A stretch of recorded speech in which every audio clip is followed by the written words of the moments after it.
This is Hit. Hit, man, come here. What's up, pretty boy? It's a whale specimen right here. It's actually my kennel partner's male. Shout out to Adam. This is his male. This is a product of rehab, bred back to his mother. Bull's Red Boy Jocko right here. Hit.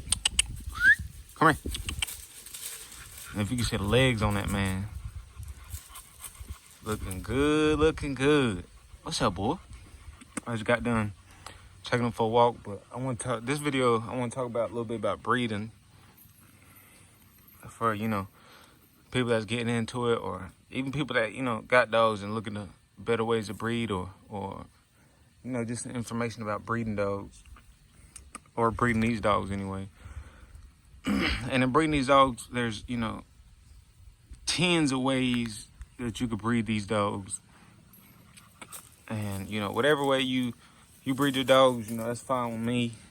Do you? This just how I like to breed, or how I see is a better way to breed.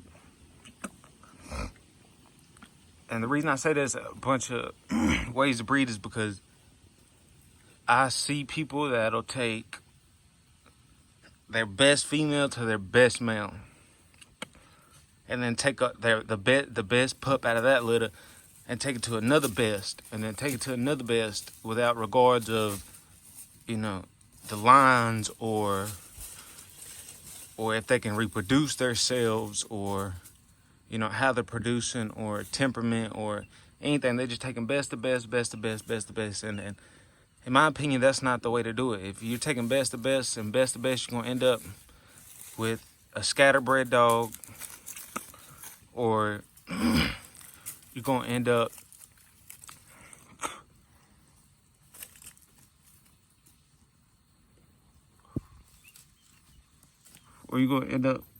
you know, with a litter that you can't predict. You end up with a litter that you can't predict. You done bred so many best to best, best to best, just because they were, you know, real good. Now you got a litter that you can't predict how they're gonna come out. You know, one pup might take after this dog, and another pup might take after this dog, another pup might take after that dog. So you won't be able to really predict how their temperament is going to be, or how they're going to look, or what colors, because you got so many different dogs. Best dogs, you would just breed them because they're really good regardless of the bloodline, or if they can produce. You don't know how they're going to come out, their temperament or anything. And I've seen good dogs, or I've seen outstanding dogs produce average dogs, and I've seen average dogs produce outstanding dogs. And that's why I don't really believe in breeding best to best.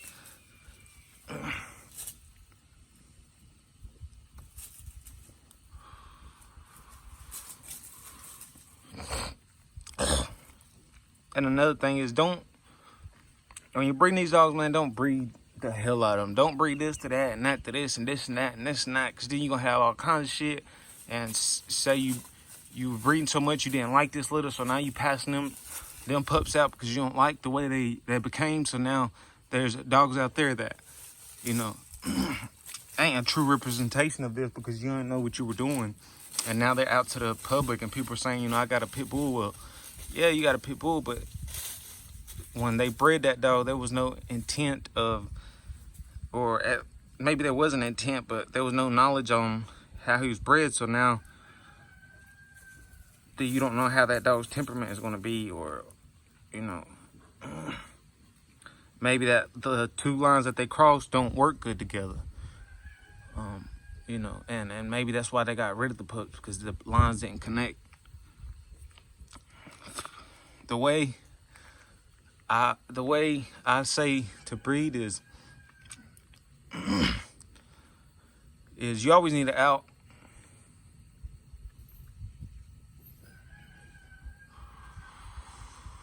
But even when you do have to go out, you always want to come back in.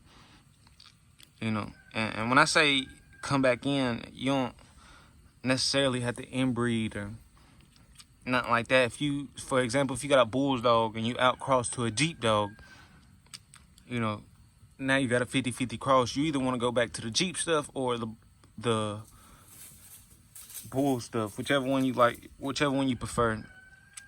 If you feel like the Jeep stuff is working better, go to the Jeep stuff. You don't necessarily have to go back to that father or mother. You can go back to, you know, a different dog, but it has the same lineage in it. You know, the same, you know, stuff that made the dogs that you bred. Hey, come here. Come here, pretty boy. And when breeding these dogs, it's about bettering these dogs. It's about preserving this line, this type of breed, you know, for the next generation that comes, or the next people that want to get into these this dog. It's about preserving and keeping it nice and keeping it tight and breeding consistency. You know, like I said, you could take a real good male, but he can't produce himself. You know, you want dogs that can reproduce themselves, that's putting dogs on the ground better than them or just like them, you know, and anyway, in looks and temperament, the way they work, the way their mouth is, the way they're built, the way, you know, if they got wind, whatever it is, drive. You want, you know, you want to keep that stuff. So that's why you need a breed. You need a select breed to keep this shit real tight, to keep it nice, to preserve this line. You want a select breed. Don't, when your female come in heat, don't just, you know, oh, let's go stick it at 9. Before she comes in heat, you know, even if you got to skip 2-3 heats, whatever it is, you need to have a plan behind that. You need to do some research. You need to see what connects good with what, and you need to have a plan. So by the time she does come in heat, or by the time, you know, whenever you feel like you're ready and decided to make up your mind, when she does come in heat, you have a plan and you could do what you want. I see a lot of people that'll breed and breed and breed and breed, and, you know, when I look at them, like, what the hell are you doing? You know, they took one dog to that dog and then took that dog to another dog, and you know, and I'm not knocking breeding. I mean, you have to breed, especially, you know, and I ain't talking about no puppy peddlers or nothing like that. I'm talking about the real dogmen that breed, you know. Say I got real tight bulls and I need an outcross. Well, if nobody sold dogs, nobody bred dogs, I wouldn't be able to get an outcross. So we need people that breed dogs, but we need people that are breeding with, you know, a backup plan. People that are breeding smart, select breeding, people that ain't breeding just to sell, people that, you know, can actually back up what they're breeding.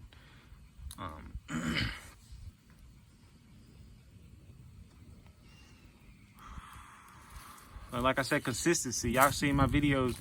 Like I said, he is off rehab, bred back to rehab's mother. And y'all can see in the videos, rehab a hang, hit a hang. You know, he even looks almost like him by structure-wise and head, temperament, mouth.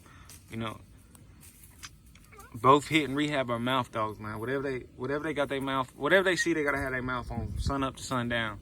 That's why I try to don't put rehab near any trees or woods, you know, anything like that. No woods, because whatever he gets his mouth on, he gonna look. As you see right now, as I'm talking, he's over there chewing on trees. Hit, quick, come here. It's, you know, you want to be smart and breed. Get some knowledge before you breed.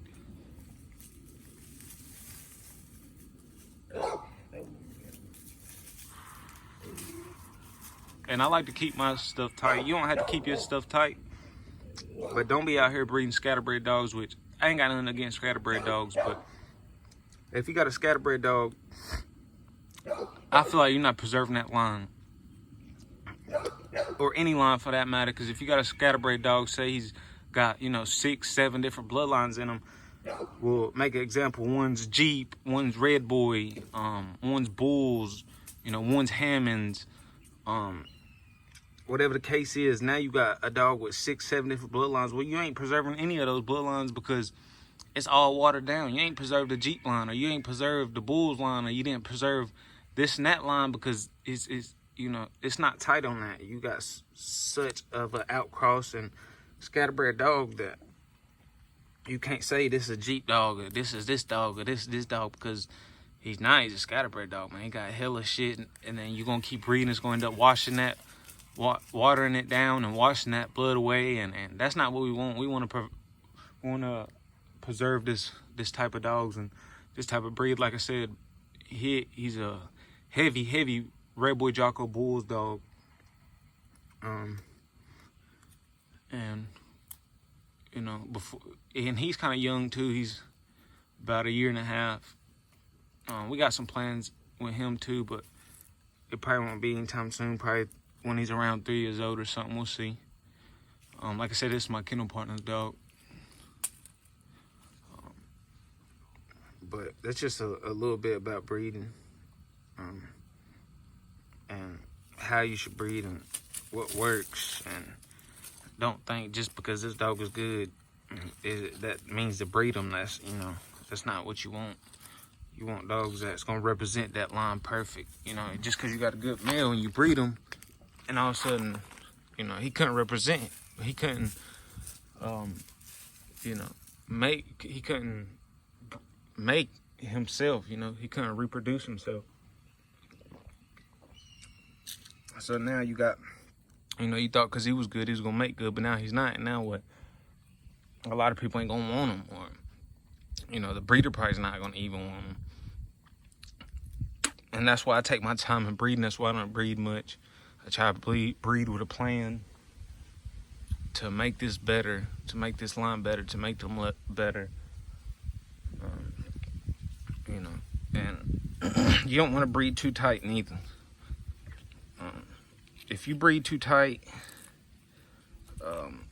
you're going to be breeding on some of the good qualities, but you're going to be bringing out some of the bad qualities too, which I'm not saying there is bad qualities, but we'll take Hit, for example. He's a mouth dog, so he has to have his mouth on anything, you know, all day long. You know, if I'm playing, letting somebody else work out, you know, he wants to work out, so he'll be chewing on the damn tree or whatever he can get a hold of until we, you know, ready to work him. Some people may not like that. Some people may want a calmer dog, or a dog that got high drive but ain't trying to tear shit up all the time or get their mouth on something all the time. And if you inbreed too tight, you're going to bring that out. You know, you're going to have hella dogs doing that.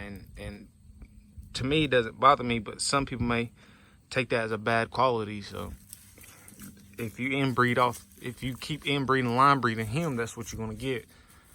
You know, and he's not the only one that does that. I mean, Little Bitch will do it. Rehab does it. Rehab's mama does it. You know, it's a family tree, you know. And we're keeping it tight. That's why it's doing that. But we're doing it for a reason. We ain't doing it just to, you know, just to do it. We're doing it because I like mouth dogs. You know, they'll jump, hang as long as you let them. Willing to work. Look at the structure on that, man. Boy, you look good here. But if y'all got any more questions, man, let me know. I didn't want to make this video too long, but I got a lot more knowledge, and I could tell you more. I could be on here for hours, but I ain't gonna do it. So y'all got any questions, comment and let me know. Holla at me, and I'll be sure to let y'all know. And also, you know, like I said, let me know. I ain't the one that invented this shit, so I don't know everything. I can also learn, you know, not only about breeding, but anything, which in breeding, I ain't gonna say I'm the best at it, but I take my time and select breed and have a knowledge about what I'm producing. But y'all have a good day. God bless, and keep on bulldogging. What's that, Hit? What's up, pretty boy? Hitman. Hitman. Y'all gonna see more of him.